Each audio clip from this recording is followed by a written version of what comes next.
everyone to our webinar this evening on Legacy Societies and your planned giving ministry. My name is Jim Murphy. I'm the Managing Program Director at the Episcopal Church Foundation, and it's wonderful that all of you have been able to join us here tonight. This webinar is recorded as of June 3rd, 2015, and it's wonderful to have all of you here tonight. If you have questions that you wish to pose during the webinar to me or to either of our other presenters, please just type that into the chat box at the bottom of the screen, and we will try our best to answer those questions. If we can't answer it during the webinar, we will get back to you with an answer. So I'll introduce again myself and the Episcopal Church Foundation, but just very briefly, I am so incredibly pleased and honored to have also co-presenting at our webinar tonight two fantastic volunteers in the world of Episcopal planned giving.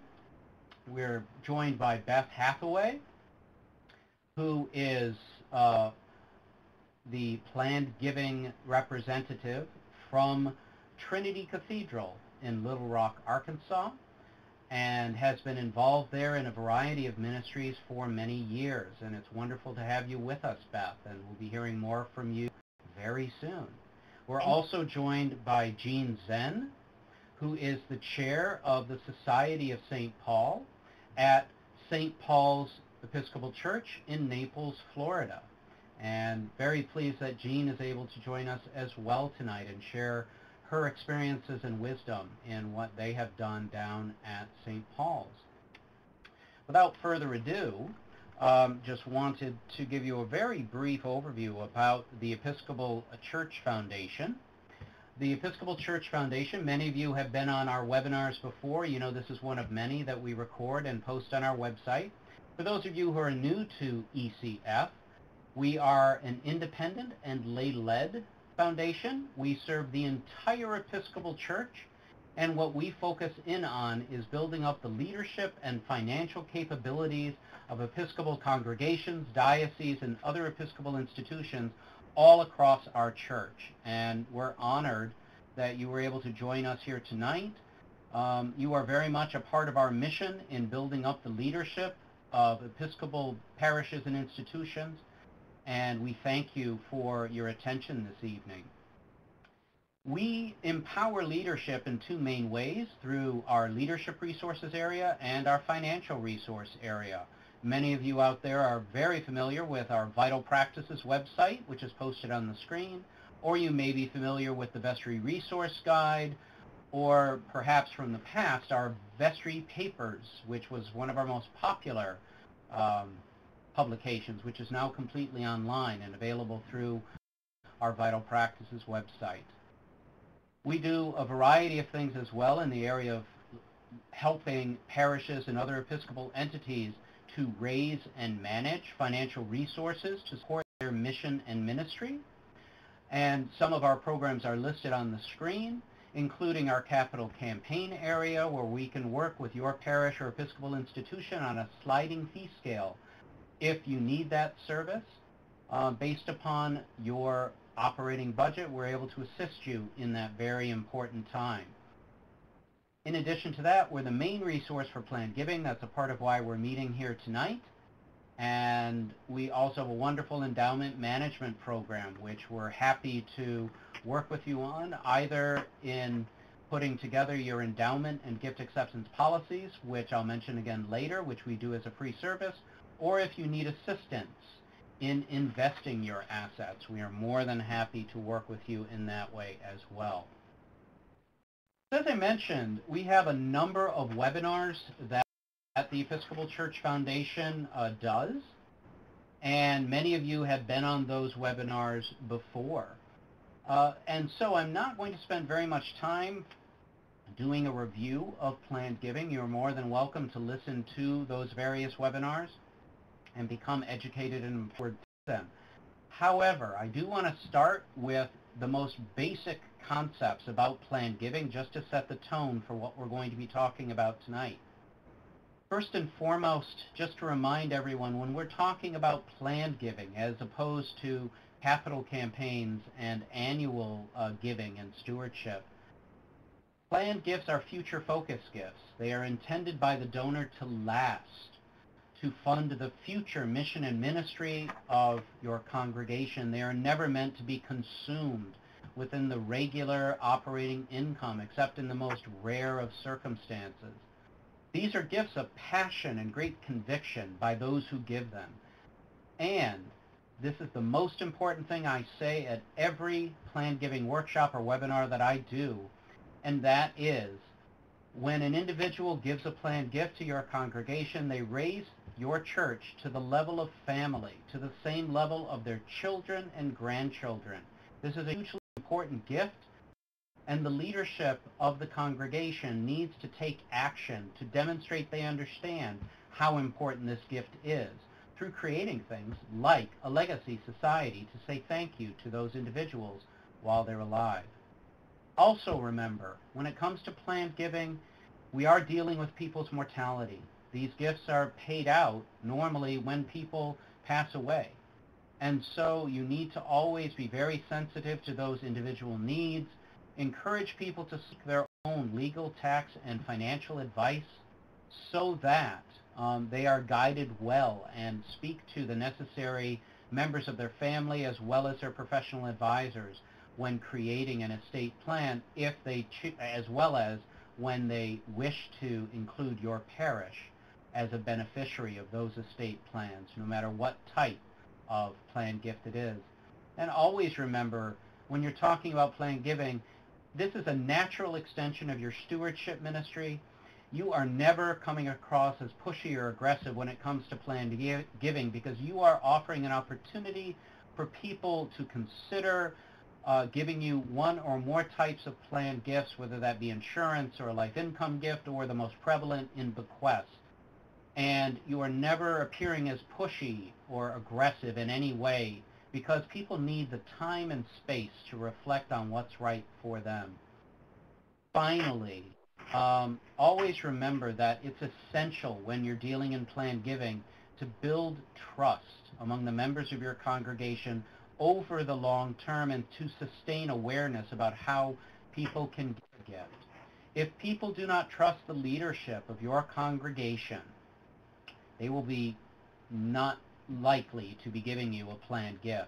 One of the best ways to build up that sense of trust and confidence is to put in place endowment and gift acceptance policies so that you can build that sense of trust and confidence and have clarity for people on how you will use those very important planned gifts when they do choose to give them to you. If any of you that are on the line tonight would like copies of ECF's best practice policies on endowments and gift acceptance, we're more than happy to share them with you. Please just reply to the email once you receive it, which will have our recording of our webinar tonight.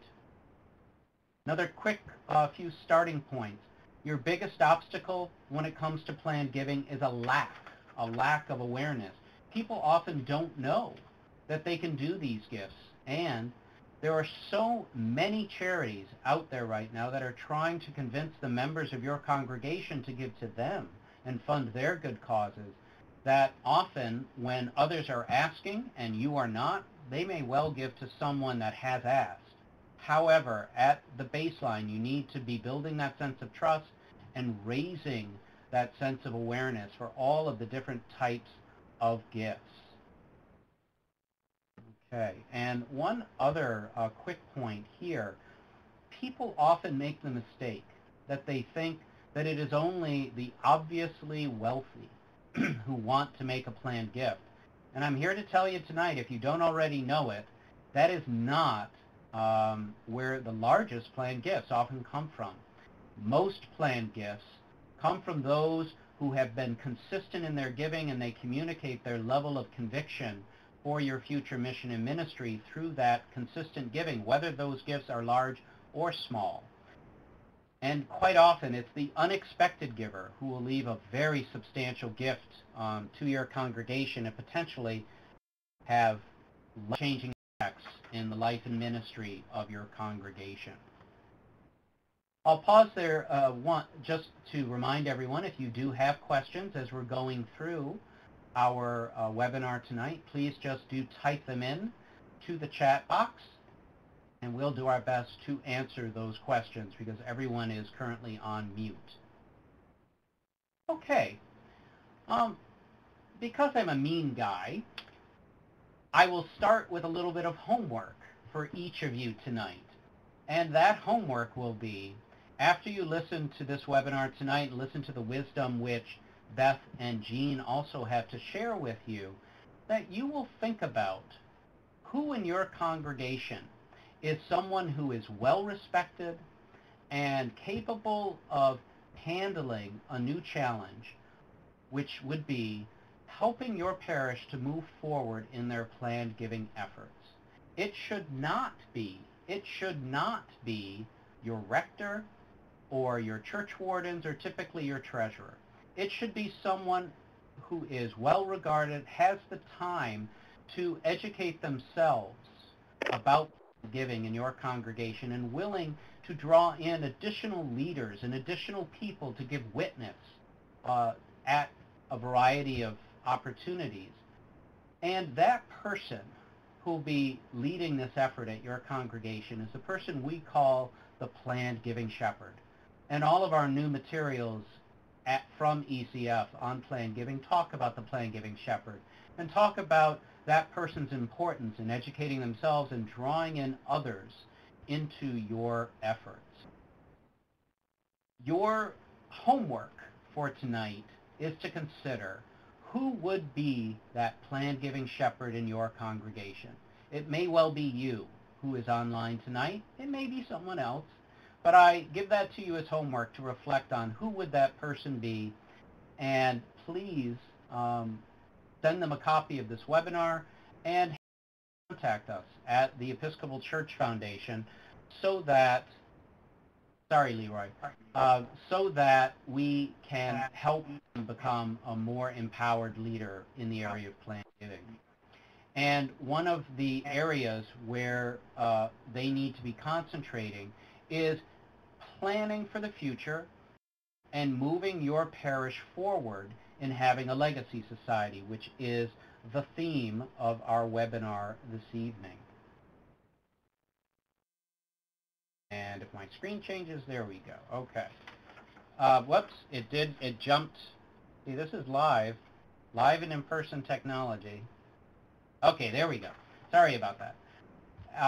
So one of the big steps that your planned giving shepherd can take action on, as I said, is to gather other leaders into the process, someone to take their place over time, and you'll hear more about that with our folks who will be talking tonight, but also to gather in people who can become a human resource to the parish, who can write or speak from the heart in a variety of circumstances about why they chose to give a planned gift to your congregation. Now, what that will eventually turn into over time, and you'll see this in all of our planned giving materials that ECF puts out, is putting together a larger group of people, a planned giving committee, to help you plan, to think ahead, and to consider what are the best ways for your parish to move ahead in learning more about planned giving, raising awareness, and making people feel thanked when they have made such a gift. It's also very important to always keep in mind, whenever creating any committee, you want the most diverse committee you can have. You want people who do know something about planned giving, but you can also draw people in who have no background in development. You can bring in people who are not attorneys. Sometimes you can bring in attorneys. You may not want to have only attorneys on your committee, just like you wouldn't want to have a committee of only doctors or only other folks of one ability. You want to draw in a diverse community so that you can reflect with them on ideas and play around with thoughts of how to create your planned giving program. And it is your planned giving committee that will really be the most helpful in moving you forward in creating what is known as a legacy society. Okay, which is the topic of our conversation tonight. A legacy society is a recognition society where while people are alive, you can say thank you to them in a public way, either in written form, through a celebration, a variety of ways celebrating the members of your legacy society. Leroy, I'm keeping everybody but the presenters off video, so that's why I closed you. So this is a recognition society, but it is intentionally very open and affords an opportunity for anyone who notifies the parish that they have raised you to the level of family in their estate plan, that they can be recognized for that witness. And the other advantages to a legacy society, it affords a natural medium, as I often say, to regularly say thank you to those people who have raised you to the level of family in their estate plans. It allows you to create opportunities for saying thank you, either through public means or handwritten letters in any variety of ways that your parish chooses as the best thank you. It also allows you to, let me shut you down too, Susan. It allows you to thank your donors and allow them to say to witness why they have made this important decision. It needs to be as open as possible, and what I mean by that is that as your plan giving committee meets and considers the different ways, and I fear we're going to have some vacuum noise in the background even though the sign is up, that it allows you to acknowledge them in a variety of ways and to stay as open as possible in your criteria for creating the legacy society. It can be rather fun to come up with the name. You could base it on any variety of things. You could base it on the patron saint of your parish. You could come up with a unique name referring to the date of your founding or other things of that nature. And that can be the fun part of it. But the key to a legacy society is remaining as open as possible so that you are inviting people, anyone who has made any type of planned gift, whether that be a bequest, whether that be a life income gift, or notifying you that you have insurance coming to you eventually at their death, or any of the variety of planned gifts which we promote in other webinars. Any of those opportunities are opportunities to draw people in and be invited into your legacy society. You can also truly enhance your ability to raise awareness about planned giving and to regularly say thank you to the members of your legacy society by setting up an annual thank you event. This is a key part of your legacy society efforts, and we'll hear from both Beth and Jean on some of what they've done in the past and what they're planning to do in the future. At least once a year, you should be saying thank you to the members of the Legacy Society and drawing them out to be thanked publicly.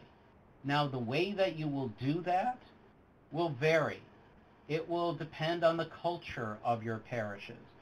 In a place like Manhattan, where I am currently, well, we'd probably have a cocktail party on an annual basis.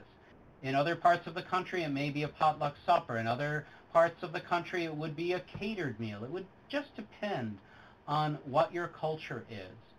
But regardless, the one thing that I say to every parish, whatever you choose year to year for setting up your thank you event for the Legacy Society, please remember you need to be accountable.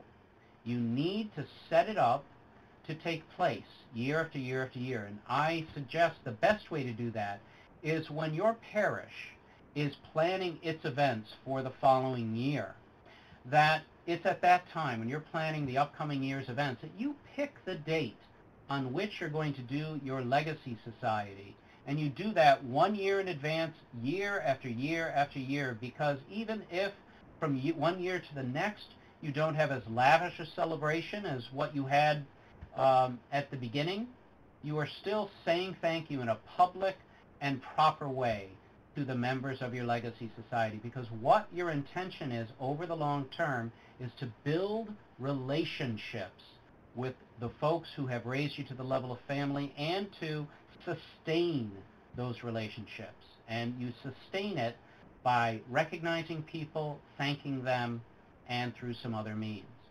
Now, let me just put a few thoughts out there for those of you who are considering doing this.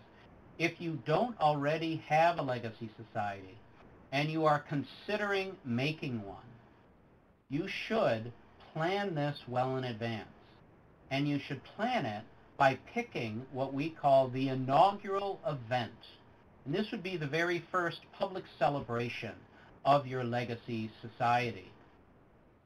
If you are able to look at your calendars in the upcoming 1.5 to 2 years, see if there is any sort of anniversary celebration, anniversary of the building, anniversary of the parish, something which is an emotionally evocative time that celebrates your parish's past, holds up the present witness of your mission and ministry, and looks toward the future.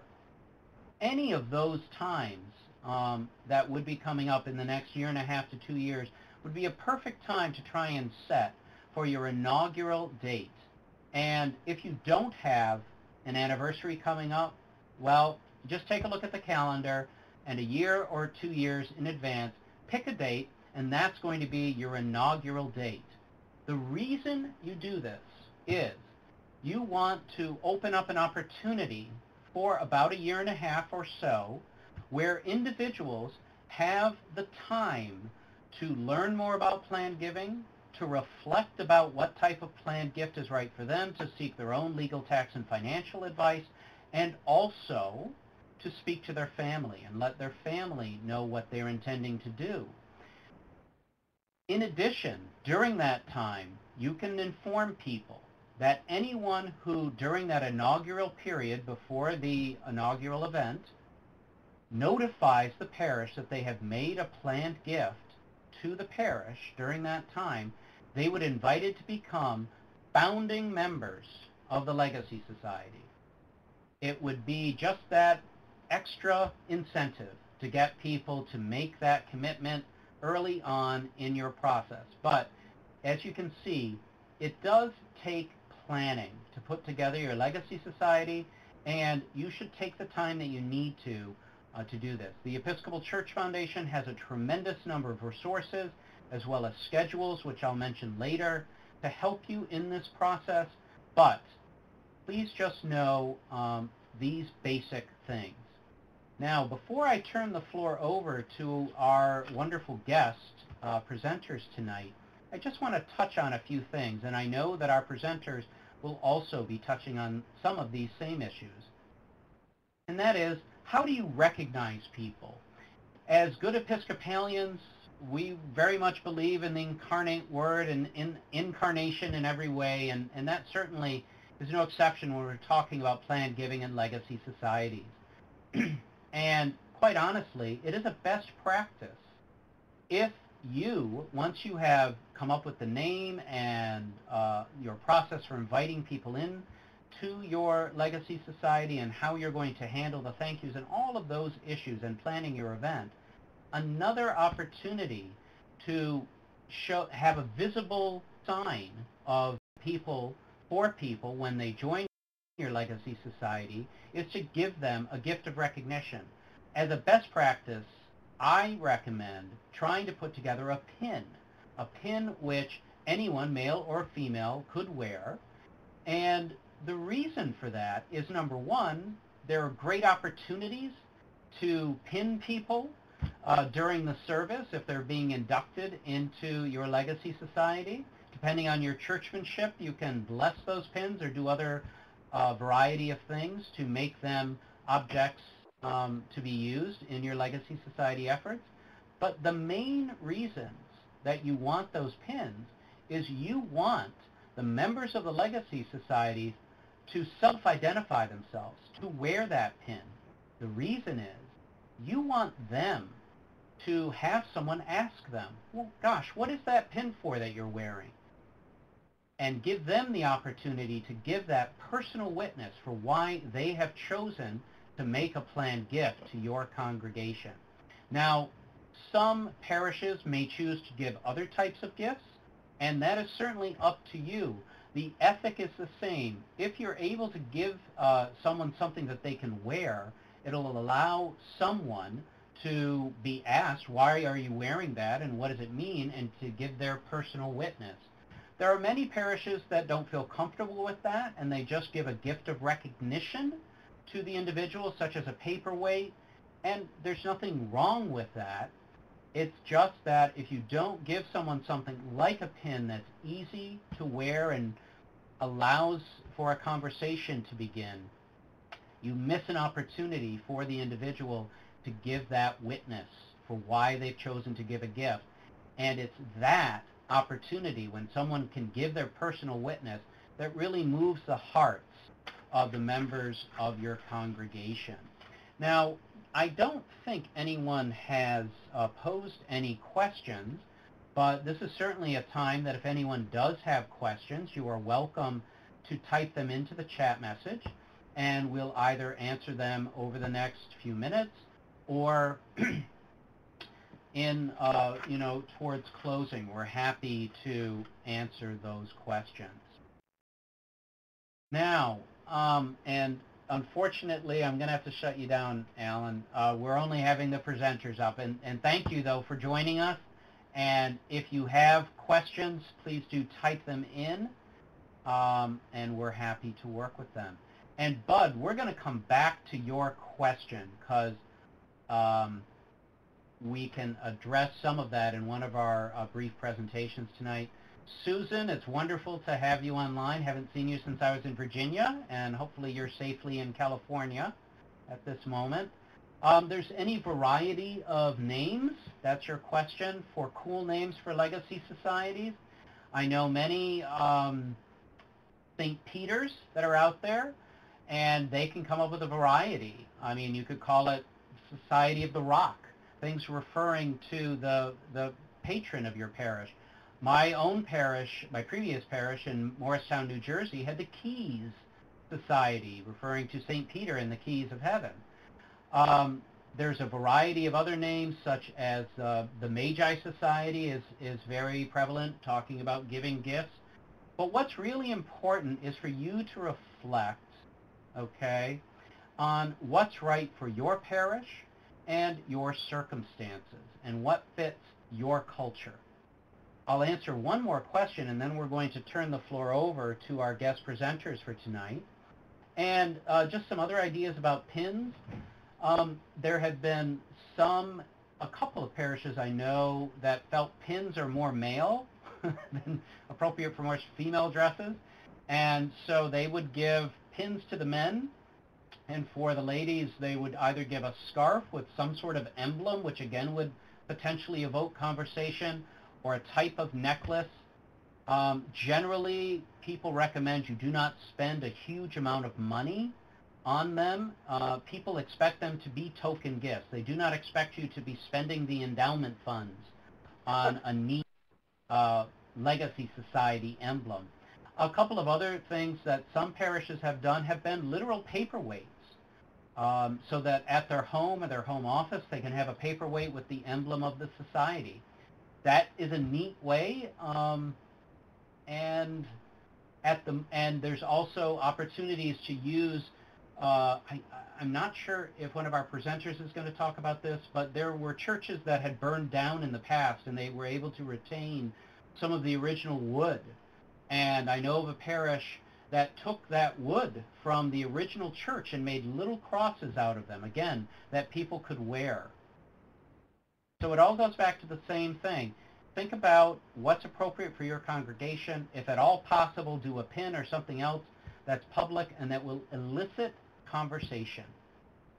So we'll be answering more questions later, but I really would like to get us started on hearing the stories and hearing the experiences, both good and bad, of our other presenters for this evening. So without further ado, I'd like to turn the floor over to Beth Hathaway, as I had mentioned before, for those of you who joined us late.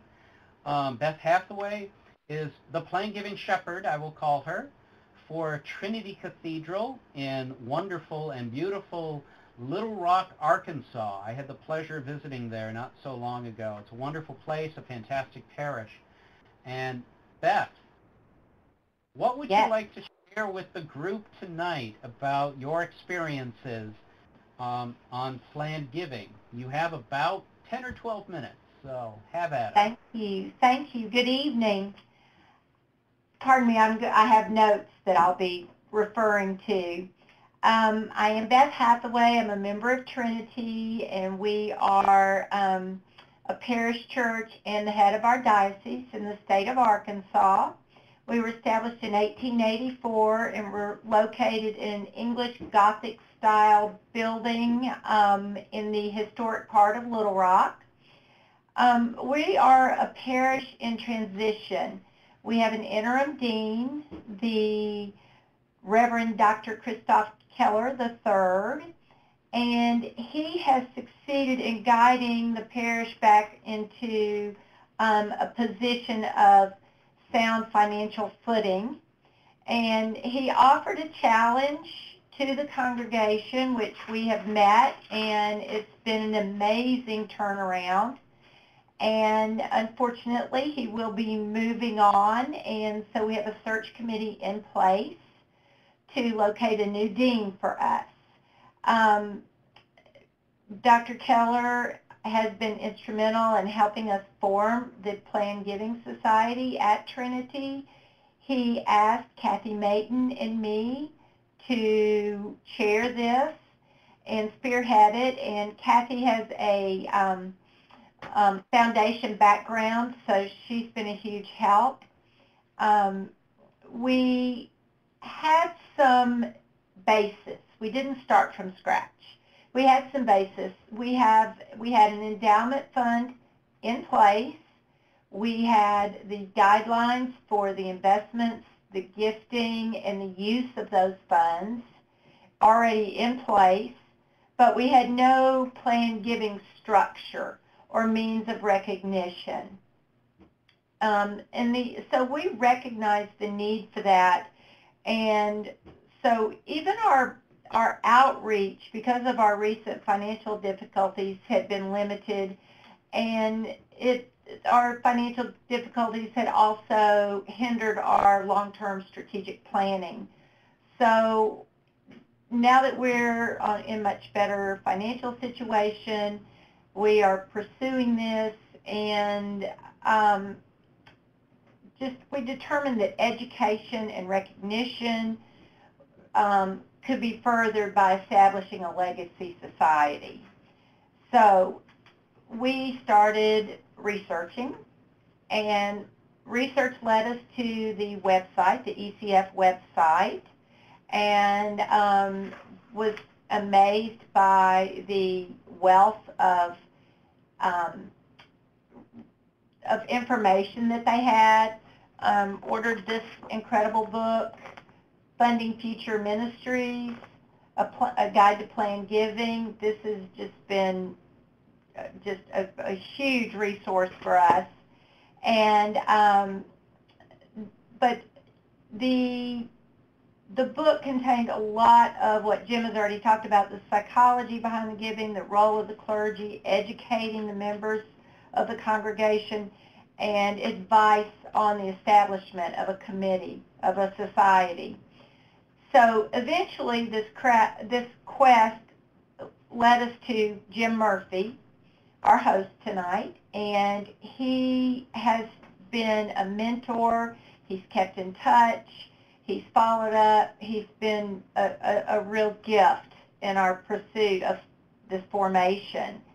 Last August, Jim and Aaron Weber Johnson, who is a capital campaign consultant for ECF, came to Little Rock for a weekend. Our bishop, Bishop Larry Benefield hosted them, and we invited all the parishes from around the state, and Jim and Aaron did an all-day seminar on Saturday, and they hosted a meeting for our congregation and then with our vestry as well. So it was a very productive visit with a lot of information, and I think everybody got a lot out of it. So Jim since then has followed up and offered very useful suggestions. One thing I want to note is some of these pictures that you're seeing are from that meeting that we had last August. And we held it in our Morrison Hall on our campus, which at the time was an embarrassing situation. The decay, the plaster was falling off the walls. And since then, it has been restored through a designated gift from a parishioner. So we're very grateful for that. We've made some progress since then. We have named our society the 1884 Legacy Society.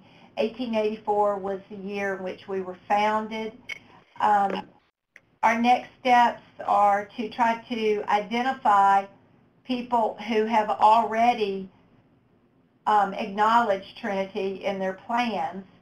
Some of them we knew about and some of them we haven't, and Jim suggested the first step toward being able to isolate those people would be to put on our pledge cards for this year, we added a notation with a box, you know, if you have recognized or remembered Trinity in your plans, please check this box.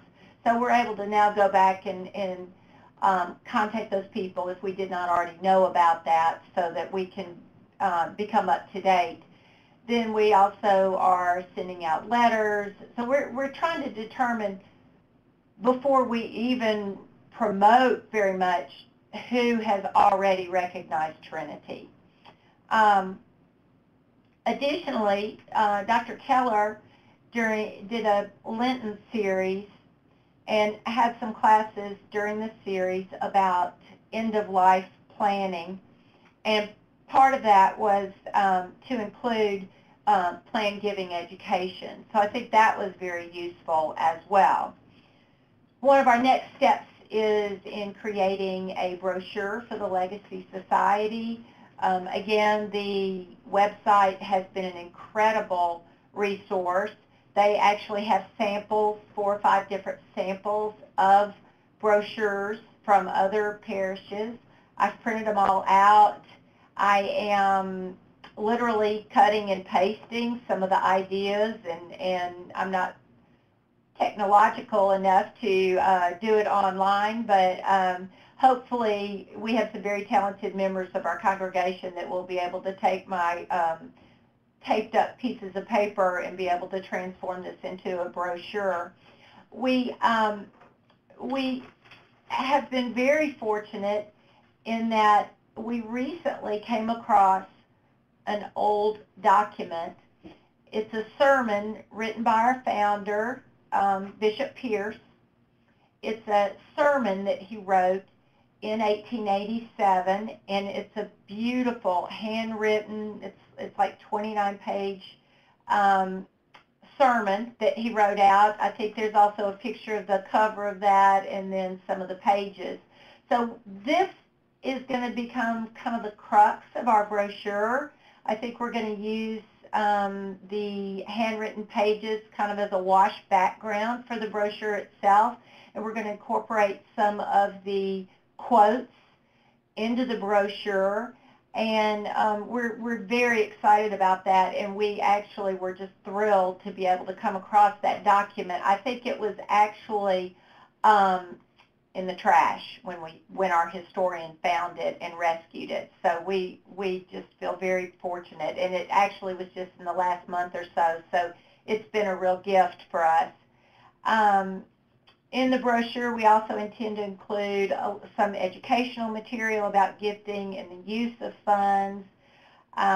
We are working also on a logo for the society. And from that, we hope to have lapel pins made and, maybe thank you notes and different things like that. We have a crest that's hanging in the church. There's a picture of it on the screen. And I have found a company who can make a pewter version of this. And they've been extremely helpful. And so we are working on getting those ordered so that we will have them in plenty of time for our inaugural event, which is coming up. And the endowment committee has agreed to fund those. So as far as our membership, we decided to not have tiers or limits. I'm sorry? That's the right idea. Yeah, we didn't think that was appropriate. We considered, that just didn't seem right. I mean, everybody's gift is so personal, and it's important to them that it was not up to us to segregate it in that way. So we are trying to create a plan for enrollment and to provide a structure for acknowledgement. We are trying to establish, one of our next steps will be to try to establish a standing committee for planned giving for continuity, to continue with annual recognition events, the integration with the clergy, and to ensure that we are good stewards of these gifts and interest, and that we build trust and just raise the awareness in general. So, so we hope that through the distribution of the brochure, the promotion of the society, that we hope to encourage donors to notify the church office of any intent. And, I guess some people may want to remain anonymous, so we need to figure out how to do that, whether they want any recognition or even want to be included in the society. So I guess that's personal preference. To launch the society, we do intend to host a luncheon in October to coincide with our anniversary. We will present the lapel pins there. I love the idea of blessing the lapel pins and kind of having an induction to the society. We also hope to give a sentimental gift. Right now, since we are in such an old building, we have an old slate roof, and a lot of the slate is falling off the roof. And so we've been gathering pieces of the slate, and we may try to have the logo etched on there and make little Christmas ornaments to give to maybe the founding members or whatever.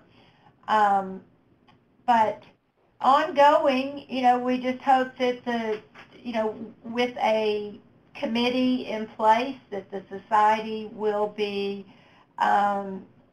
ongoing and encourage and recognize the spirit of giving and generosity within the parish, and to sustain the parish and our facilities for generations, and to carry out meaningful missions, which have been limited in the past, actually. And if it's okay, I'd like to kind of finish with a quote from the sermon written by Bishop Pierce in 1887. I hope I've got it right. His handwriting is very difficult to read, and his language is very flowery, if you will. So, but this is kind of the end of the sermon. It is no selfish design of our own that we are working out. Let us therefore be prayerful, honorable, diligent, active, and persevering. Then, when God has crowned our efforts with abundant success, we shall say, hitherto hath the Lord helped us. For we shall then feel, as every true and generous heart, here now, that it is God's work. So, thank you for your time. Thank you so much, Beth.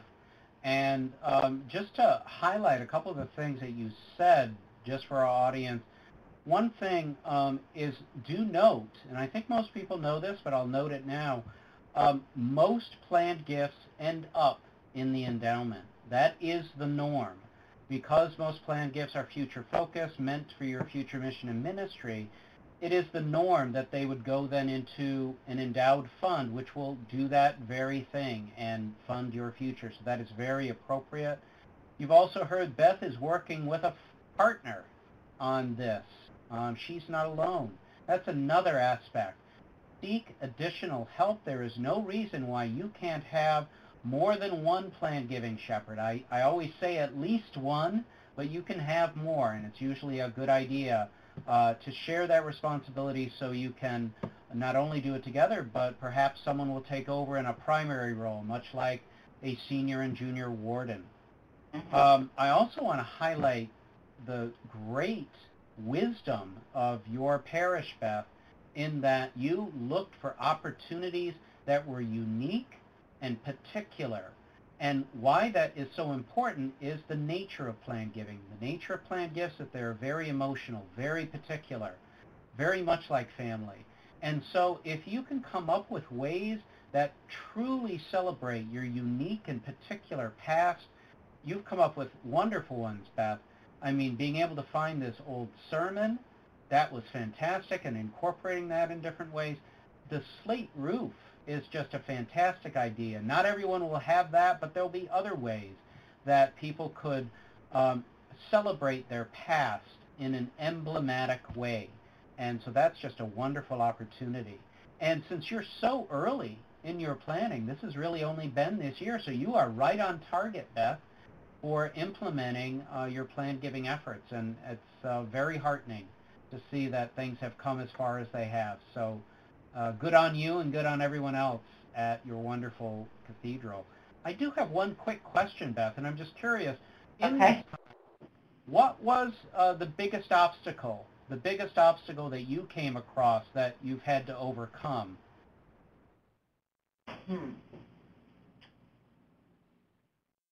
I don't know. I mean, well, it seems like, the more involved you get, the more you realize there is to do. We think we're making great progress, and then all of a sudden it's like, okay, well, now we just found 10 more things we need to do. But so it's definitely a work in progress, and we probably won't have it all figured out by the time we launch in October. I'm sure we'll have to go back and rework some things. But yeah, I think it's just, we haven't really had any problems by any means. I think it's more just learning how much more there is to do the more you get into it. And that is a wise perspective, because when you're planning events or planning other things, you do have to be ready to adapt as times change. And thank you for that wonderful recap, Beth. I'm now going to turn the floor over to Jean Zen. Jean, as I mentioned before, is the chair of the Society of St. Paul's at St. Paul's Church in Naples, Florida. And Jean, I'm going to turn the floor over to you. You are in a somewhat different situation than what Beth has experienced, and I thought it would be really helpful for you to tell us a little bit about your parish and the circumstances you found yourself in. Thank you. I'm, as Jim just said, chair of the Society of St. Paul's Endowment Program at St. Paul's Episcopal Church in Naples, Florida, and we send you greetings from sunny Florida. The society origins go back to the early 1990s, when several very generous members wanted St. Paul's to benefit from endowment monies and to ensure that our church's ministry would continue well into the future. $1,000 was solicited for each membership, and then later we included memberships for those who had made a documented planned gift upon their death. We are just so grateful for these people, these kind and generous people who are future thinking. With each membership, we thank donors with an invitation to our annual Society of St. Paul's Luncheon held in the spring each year. I write each one of them a personal thank you, and they do also get personal handwritten thank you notes from our, not only from the chair, but from our treasurer. And these, at the luncheon, their names are placed on brass plates on the Society of St. Paul's plaque on the wall in the narthex. We now have about 55 or 60. This year we added a special Society of St. Paul's magnetized name tag for each member. Each one receives a certificate. And also in the narthex, our treasurer, Bill Kling, has set up a display of plan-giving materials from the ECF, the Episcopal Church Foundation, along with a new brochure from the Society. And here it is. I'm holding it up to you. It's just a 1/4 page card, and it tells people very briefly, at a quick glance, how to become a member, our history, and directs them to who to talk with as they become members or as they wish to become members. Also, at our luncheon, our annual luncheon, and this started several years ago, and it was something that we hadn't planned, but many members started giving an additional $100 check, and that was done each year at the luncheon. Other funding comes from bequests, memorials, many different ways. We get them from outside of the church, too, which has been surprising. And we also have some members from outside of the Episcopal Church. The Society Committee recommends to the vestry, or this last year, a change in fund management to the Episcopal Church Foundation under the umbrella of the Diocese of Southwest Florida, and that maximizes our benefits to our own parish. Our vestry retains all canonical authority with respect to the endowment fund, and the Society of St. Paul's Committee is a group of 6 people, members of our church, and I quickly see here that 2 of them are online here with us tonight. Alan Craig, who was one of our founding members. We won't even tell you how old he is, but he's getting close to me. And we also have our, not our treasurer, he's not here, he's gone off north, Bill Kling, but we have our secretary, Don Lambert. So these are all part of our very hard-working small committee. But after a quiet existence of many years, the Society St. Paul's started to look at ways of how we had been working and thinking of new ways to improve the stewardship of the monies entrusted to St. Paul's. This year, we did a lot of this just this last year. First, we did change our fund management, and that now gives us a clearer understanding of our financial picture, and it led us to think about how we could use our distributions to better advantage. Now was the time to reach out beyond our red front doors. Distributions could be used to invite folks to want to become members and to help others.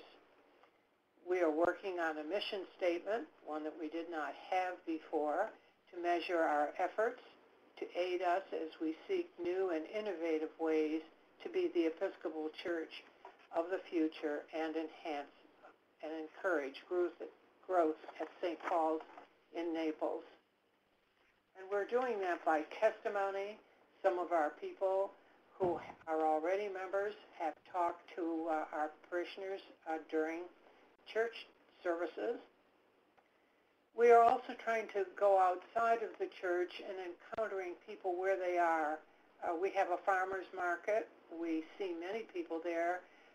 We also have a gift shop and a women's boutique where people come in from outside, and we invite them to come in, and they've also become kind of interested in what we are, what as Episcopalians, and what we're doing, especially with our money. The funds from both of these endeavors go to outreach. We invite them to join us, and all of this, we hope, will lead to transformation and renewal and positive change at St. Paul's and the greater community as we seek to carry out God's ministry in this place. We have always worked, or in the past have always worked, without checklists or kind of guidance. So we are now developing a Society of St. Paul's project checklist to facilitate our work schedule and save time. We're becoming more streamlined, and this may sound like something anybody in business would do, but many of these people in church have not been business people. So we are learning how to save time, how to save money, and how to do this the easy way in the long run. This last year, in fact, it was only about a month ago, the Society of St. Paul's awarded its first $1,000 scholarship to a graduating high school student, a parish member, who had been very active in not only our parish, but in ecumenical situations. And she has done a lot of other work outside in the community as well. And we wish her well and hope to continue this throughout her college career. We're always seeking new speakers for our annual luncheon, and we decided we should start at the top. So we invited our bishop, Dabney Smith, to come and talk with us one year. Ken Quigley and Jim Murphy, our hosts this evening from the National Church, the Episcopal Church Foundation, have been outstanding speakers and so helpful to us. Ann Vickers, our Chief Financial Officer of the Diocese of Southwest Florida. We consider all of these people not only valued resources, and they have been. We have reached out to them very often, and we've discovered that we have true friends here. They're making our life in the Society of St. Paul so much easier. We're not reinventing everything. They do it for us. Our Society of St. Paul's will host a Shrove Tuesday pancake supper to start Lent in 2016, which will be open to the community. This will be an opportunity for us to tell folks there what we are about, give them a sampling of all of our brochures, and just answer questions. And we have more works in progress, but we just don't have time to tell you about them this evening. If these are challenging times for the Episcopal Church, we are called to respond in larger ways than we have in the past. We must broaden our base of workers, invite them, recognize them, listen to them, and use their passions and their gifts as we reach out with our programming funds. It's a massive call to action, and we know we must dream big. Certainly our small church, our small, hardworking committee is ready to give it a try. Thanks be to God, and thank you. Well, thank you, Jean. Thank you very much. I actually do have a question for you, but one thing I wanted to clarify to the attendees and those listening to this on the recording. Something that your parish does, and some other parishes do as well, is that they allow people to join the Legacy Society through two ways. The vast majority of Episcopal Legacy Societies, as long as you tell the parish that you've made a planned gift, you automatically become a member. some parishes, such as yours, have this other option, which is if you make a current financial gift, that's also an opportunity for you to join the Legacy Society. And again, there's no perfect way. You need to do what fits for your culture. On the whole, when I'm consulting with parishes, I normally only encourage them to ask if people left a planned gift and not to ask for a current gift, and to celebrate folks with a current gift in a different way. However, many legacy societies believe that it helps people to feel more a part of it quicker by actually giving a current gift. So I just wanted to hold up that issue to those who are on the call tonight too, because it is a decision for you to reflect on. As I say, I have a particular bend on it, and happy to talk with your leadership at any time if you're trying to decide which way to go. So Jean, I know we're getting tight on time tonight, but I did want to ask you, in your opinion, I know that you've been doing this for several years and you've made some recent changes, but looking back at several years of doing this work, was there any one particular change or change in direction that your Legacy Society committee that was governing this took, a change that you took that made the biggest difference in encouraging more people to consider making a planned gift? I don't know that, Jim, I don't know that this would be your answer. The biggest challenge we saw was the need to change the people we were working with, our fund management. Oh, okay. That had been a very, originally we had simply an endowment committee. I mean, it was just people left money to the church and that was it. There was no Legacy Society. When finally this small group decided to band together and become the Society of St. Paul's and invite other people to join us, they had no structure. They simply were a group of friends who decided to do this and saw the need for it, and then were very quiet for many years. It was very quiet. When I came on this committee after the death of my husband, I took his place, and I'm not a financial person. I just saw the need to see that this thing continued, and to do something more tangible than we had been doing. I think people were being thanked. They had the annual dinner or lunch. It was a dinner originally, a luncheon now, but not always did people get thanked. As I started looking back in the records, I found that a lot of stuff nothing was happening. The committee was having a meeting a couple times a year. We now have a meeting just about every month, simply because so much has been going on. Our committee is a small committee of 6. I can see that growing a little bit because the 6 people cannot do it all. We have people with different gifts, and we want to recognize those gifts and let them do it. It's much more fun this way because it has been because we very often disagree, but we're all very close friends. It's a cohesive group. I wouldn't change them for anything. I think it's what the church is about and the way we should be working together, where we all speak. I make sure everybody gets their say in, and as you should in any good committee. But the committee has been doing a nice job. We know we have to leave our doors and go outside and get more people. And we're hearing good things from people.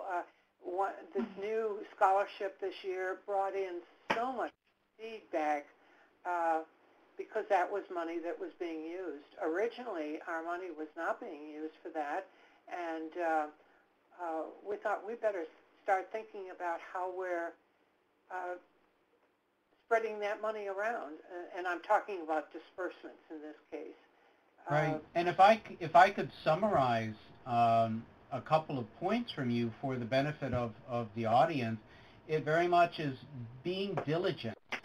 You became much more diligent in Yes. your attention to detail and moving forward and doing things consistently. And that's a key factor in having a successful plan-giving effort and actually making plans to do a legacy society. The other thing which you alluded to in different ways, again, goes back to the trust-building access, that people trust the leadership of the parish, the leadership who's overseeing the endowment income, and they're seeing the impact, the difference that something like an endowment is having, because that inspires not only trust in people, but it also inspires a willingness to want to give. And it all works together. So thank you so much, Jean and Beth. That was a wonderful presentation. We're going a couple minutes over, but I just wanted to wrap us up. So if anybody has other questions, feel free to ask them. We'll try and answer them what we can before we leave, and otherwise I'll be sending some comments back to anybody who did type in a question.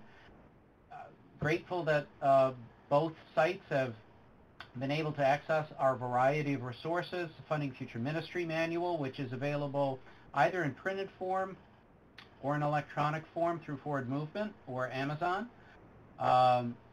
We do a variety of things with life income gifts at the Episcopal Church Foundation. It's one of our unique charisms, and we're happy to share illustrations for those unique gifts which give income after someone makes a current gift. We also have a great website for people to investigate that you can share with donors. We also have a new resource called Plan Giving on Demand, and I just wanted to mention a few things about it because many of the people who are with us tonight have already purchased a copy of Plan Giving on Demand or were given it because you receive Plan Giving on Demand for free if you work with us on an independent endowment account. And just a word about this, it is the amalgamation of all of our ECF Plan Giving resources. Everything is in one place so that you as Plan Giving shepherds can learn at your own pace for how to educate yourselves as well as educate the other leaders of your congregation.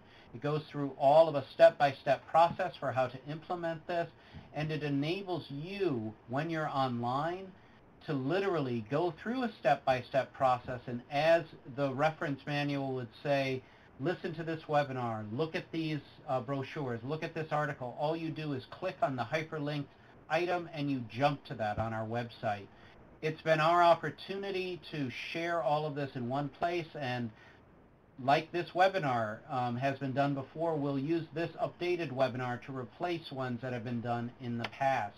So it's a constantly refreshed resource for everyone to take advantage of. And just as a final note, anyone who has purchased a copy of Plan Giving on Demand is welcome to join our new national network of Plan Giving Shepherds. And going forward, we'll be having webinars that will be focused on specific topics to help build up your efforts in your own congregation. If you already have access to the website, all you need to do is go online and click on register as a Plan Giving Shepherd, and it will just take you through a simple registration process so we have your information. But it's just a great opportunity for a very low price. Purchasing Plan Giving on Demand is under $30. It's only $29.95.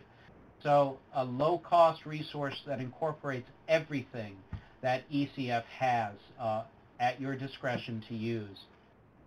So we have to wrap up tonight, and I just want to immediately thank Beth Hathaway from Little Rock, Arkansas, and Jean Zen from Naples, Florida. Thank you for your wonderful wisdom, your insights, and for being willing to share with everyone throughout the Episcopal Church both your challenges and your successes, because this is how people learn, by coordinating and collaborating with others, either through a recording of a webinar like this or through any number of ways. So I really thank you both for participating tonight.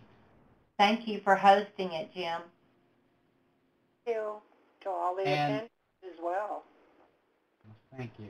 And everyone should know that all of our webinars are recorded. You can see them at any time on our Vital Practices website. We have some fantastic webinars coming up, all of which are free. All you have to do is register on our main website for them, including Investing Your Endowment. And in the fall, in September, I will be going through some of the tools of the ECF Plan Giving On Demand Guide. So that will again be a crossover webinar for those who have already purchased it as well as those who are considering, just so you can have a better sense. We'll also have some wonderful webinars coming up in the fall on capital campaigns and endowments. And all of us here at the Episcopal Church Foundation are here to support you in your work in ministry. So please let us know how we can be of assistance. And thank all of you who have attended live and in person tonight. Sorry for those of you that I had to shut off your webcam. Apologies for that. And thank you all who are listening to this recording, and wishing you all the best in your endeavors in plan giving. We've gone through a lot of detail, but please always remember this. Plan giving is a gift of love and conviction, one for the future mission and ministry of your congregation. And please raise awareness so that people can raise you to the level of family, because there are few institutions that exist that are more important to them than their local parish church. They are involved with you in life-changing work for the world as well as life-changing experiences for themselves. So don't just allow every other charity in the country to raise awareness. You should be doing that as well. And one of the most effective ways to do this on an ongoing basis is through the formation of a legacy society. So please just let us know how we can help you. So thank you all for coming tonight. God bless and safe travels. Thank you. Good night.